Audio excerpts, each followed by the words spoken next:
Macmillan Audio presents The Expectant Detectives, a mystery, by Kat Ailes. Narrated for you by Kitty Kelly.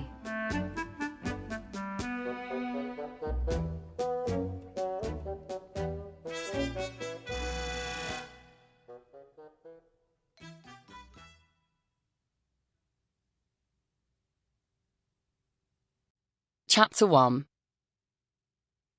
For my boyfriend's 30th birthday, I thought I'd go all out and surprise him with a pregnancy.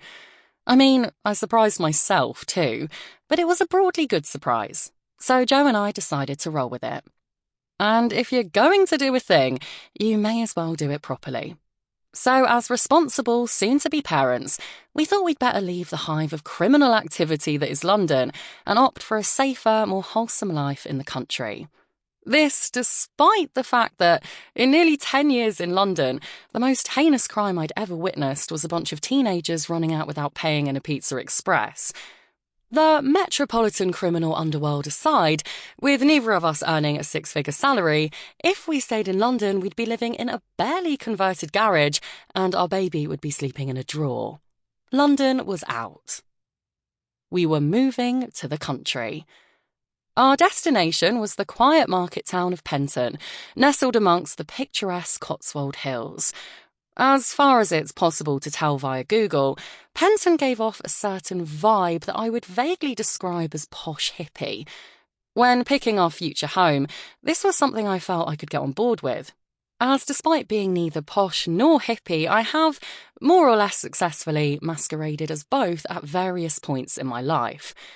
I was ready to embrace the patchouli oil. Maybe I would buy a dream catcher. As we rolled our cumbersome removal van through the ancient byways of the Cotswolds, I could barely move for the assortment of car snacks wedged around me. I had prepared for the 3-hour journey with all the diligence of an excessively snack-oriented Everest expedition. Also, Joe said, but at nearly 9 months pregnant, I was taking no chances. If I had to be chronically uncomfortable, radioactively overheated, and need to pee every 5 minutes, then I wasn't going to add hungry to the mix. I opened a pack of Skittles with a contented sigh. I was also wearing my dressing gown because I'd forgotten to pack it, and TLC had just started playing from my Spotify moving playlist. If it weren't for the Rolo that had dropped down my cleavage and was slowly melting, just out of reach, I would have had to say life didn't really come much better. I shared this happy thought with Joe, who merely grunted. He seemed a tad stressed. To be fair, I wasn't driving, nor had I contributed much to packing the precipitous mound of possessions hovering behind our heads, waiting to take us out with an incautious emergency brake. Being heavily pregnant gives you a get-out-of-jail-free card for lifting anything heavier than a sausage roll. I had directed the packing from the sidelines, occasionally sneaking items back out of the charity shop box when Joe wasn't looking. This was why I was currently sat with a glittery blue Virgin Mary piggy bank nestled, ironically, between my pregnancy bump and crotch. I knew if I let it out of my sight, Joe would gift it to Goodwill faster than you could say Hail Mary. I peered out of the van window at the countryside flashing past. It was green. Definitely very green. More so than even Hampstead Heath, which I had previously considered to be pretty damn rural. "Do you think they have chicken shops in the country?" I asked Joe nervously. "You probably have to kill and pluck your own." I nodded sagely. That sounded about right. At this point, Joe took a corner, braked rather abruptly, and the Virgin Mary jabbed me sharply in the crotch.